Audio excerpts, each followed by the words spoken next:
sustain timing mo pagdating ng second, third, turtle, first lord. Yes, binabalikan ko yung series ng Omega nung MPL Philippines Season 14 playoff. Sila yung nag-alis noon at yun yung nangyari. So, kaya sila pumili ng EXP lane na sobrang lakas mag-sustain na pwede mo na isipin mo, invadan ba natin to? Igagak ba natin to? So, no worry na yun para sa Blacklist para makabigay sila ng focus sa pagprotekto ng jungle para makapag-farm si MP. Okay, that's the theory. Pero it's gonna boil down again paulit-ulit sa execution ng mga agents to extend the series. Game number 2. Match point na nga po for Aurora. Winner will be advancing. Loser will be going to the lower bracket. So Blacklist International ngayon, nararamdaman din naman yung early game aggression na meron ang Aurora. They have the Khalid na alam natin manggugulo lang yan katulad ng ginagawa ngayon ni Hilda. Hajj though, Power of Wilderness, buti na lang hindi pa level 4, napa-flicker out kagad sila ng J-Quick Sandguard. Okay, Blacklist International at Aurora, yung roamers nilang dalawa, parehas na popoke down. Si Perk Ziva at si Rene J kailangan umuwi. Si Hajj nakita si Jay, meanwhile si Jay naman ang nakakita kay Perk Ziva at nagbigay ng damage sa kanya alongside with a little skirmish dun sa top lane nung nakita niya si Demon Kite. So now, Alice, or excuse me, si Hajj mahuhuli ata dito. Kailangan niya makatakas. At makakatakas nga. Pero ito na nga yung sinasabi ko kanina, nag-i-invade na lang yung Aurora at makukuha pa yung Skilled Lizard ni MP. Okay, so medyo nahihirapan na nga talaga itong si MB to the point na si Rene J ayaw nga talaga pauwiin yung members ng Blacklist International. Pero dahil dyan ata makukuha ni Hajj yung first blood. So far, kahit pa paano may trade pa rin naman na nakuha ang Blacklist International. But again, it's gonna boil down to kung makakahabol, makaka-scale up nga ba si MP kontra sa suyo ni Demon Kite. First turtle, up for grabs.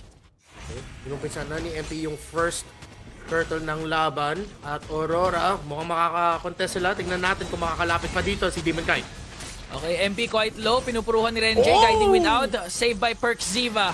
So ngayon, si JM Pinkman may kinain nga doon. Napakasakit naman ng damage! Pero ang unang tutumba rin pa rin naman doon ay si Ren J. Kapalit ng buhay ni Hajj. Perk Ziva quite low. MP. Ito na yung pag-atake ni Edward with the Infernal Pursuit. Papatumbahin si Perk Ziva. MP might be the next target though. Makakatakas nga ba with the Flowing Blood? Yes, indeed. And JM Pinkman ngayon, pinupuruhan na itong si Edward. Little bit of an overextension kaya naman tutumba si Legend Zero. Grabe yung hangin at buhangin tandem ng Aurora. Yung damage na at crowd control na lalabas tong Khalid at saka nung Veil, pare. Nakakagulat. Hangin at buhangin. Ayan na nga yung buhangin. Tinamaan si Haji pero the guiding wind is there to bring down Demon Kite.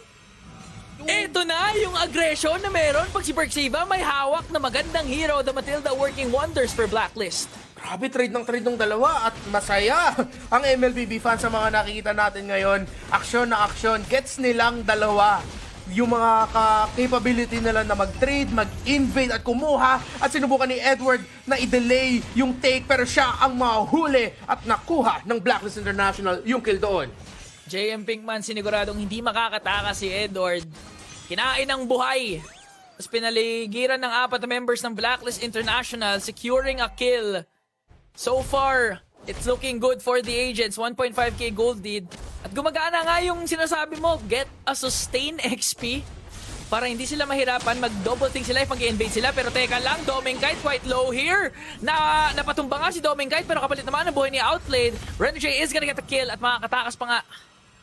Grabe, gold for gold. Tapos parehas din yung rotate nila. Downside rotation. So, Blacklist at Aurora, gets na nila yung gusto nila gawin. Si Renji naman ata makahuli dito. Medyo nag-overextend. Pero ito naman yung hangin galing sa Veil. Pero makakapag-flowing blood si MP. Mahuli doon si Haji. Demon Kite, kailangan mag-back kasi andito na si GM Pinkman. What is happening? Bigla.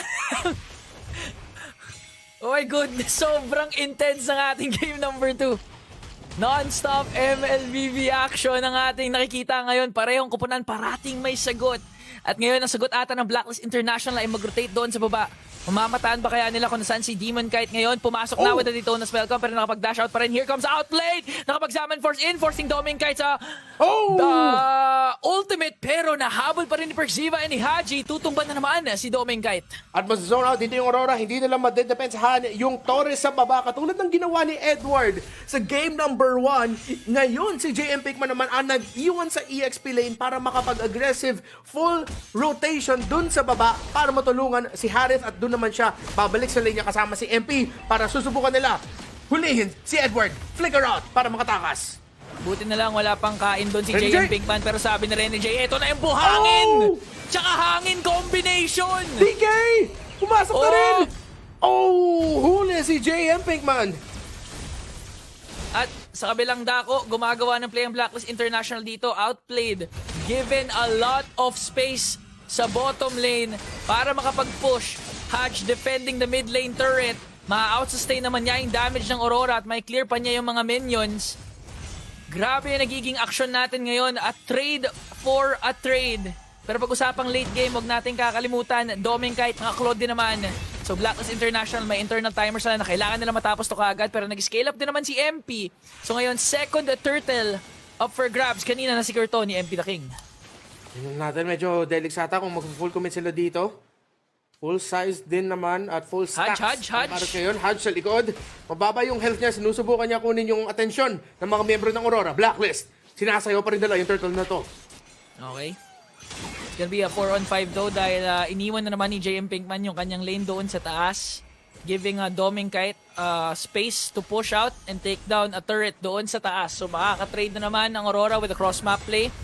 Blacklist International. Sinisimulan ngayon yung turtle na hanap nila kung saan nagtatago si Hodge. Perks nandyan with a guiding wind with the save.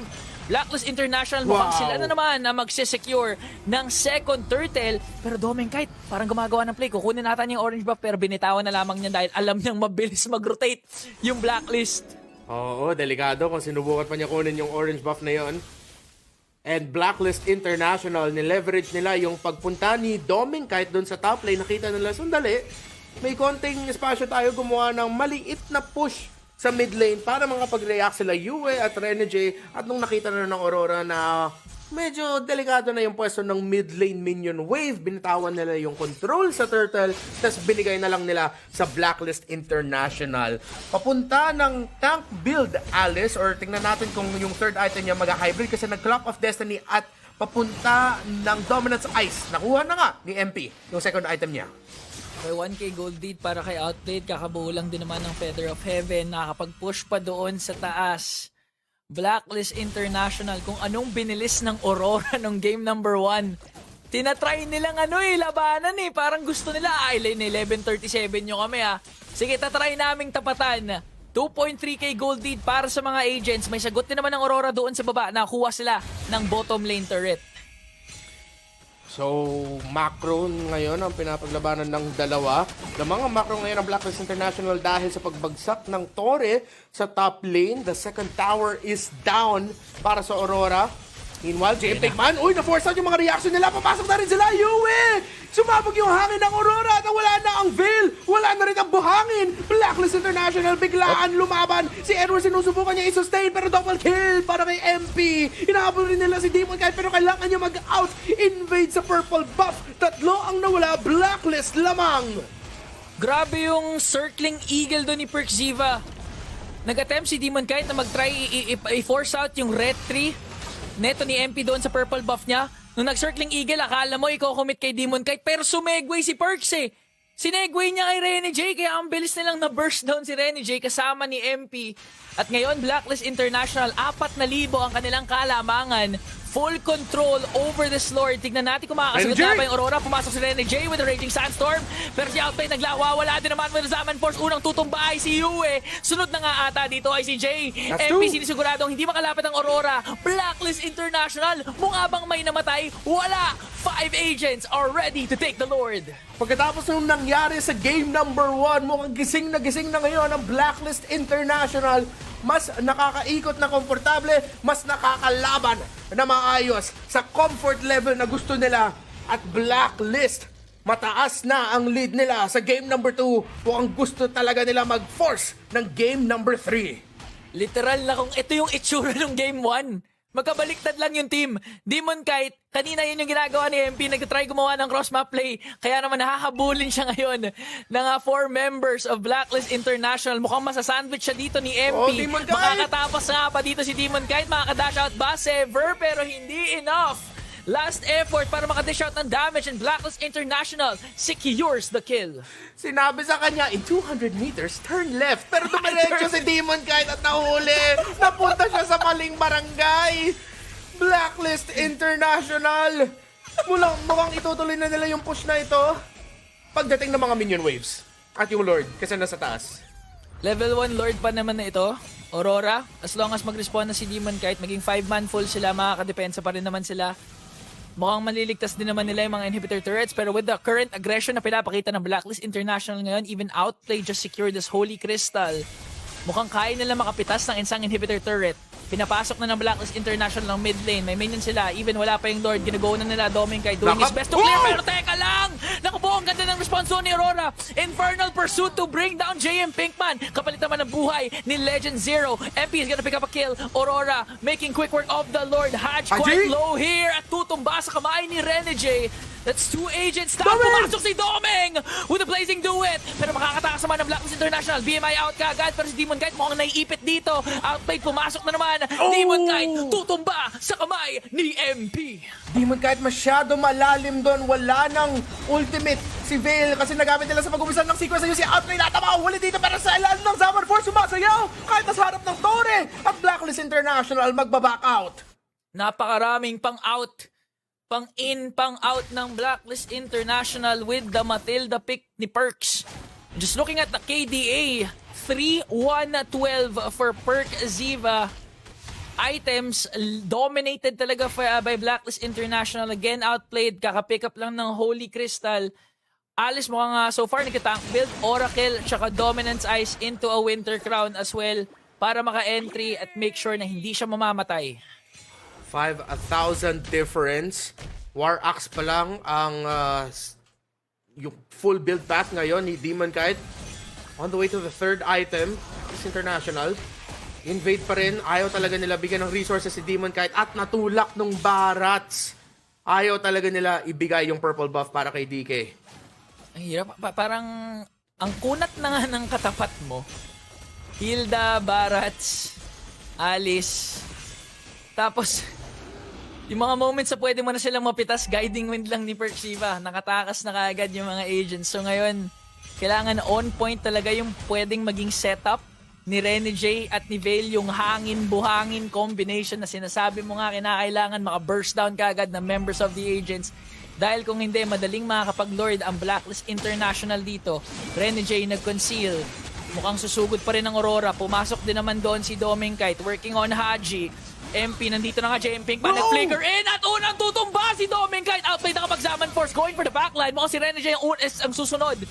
Di naman nawawala sa side ng Aurora. At Blacklist, disiplina, kunin natin yung Lord. All or nothing draft, sabi ni Coach Bon Chan. Not word per word, dinadramatic effect ko lang guys. Blacklist International, pinapagana nila yung draft na to. Ang ganda ng condition, the EXP lane Barats. Yes, sa early game na papa-invade or na-invadean si MP pero nag-respond yung Blacklist International. Hindi rin sila natakot na mag-invade para mabawian yung mga ginagawa ng Aurora sa jungle nila. At dahil doon, dahil sa walang takot sa pag-trading ng Blacklist International, ang dami nilang nakuha. Now at this point, lamang na lamang, potential endable kung makukuha sila ng magandang pick-off bago mag-umpisa yung Lord or early into the Lord fight.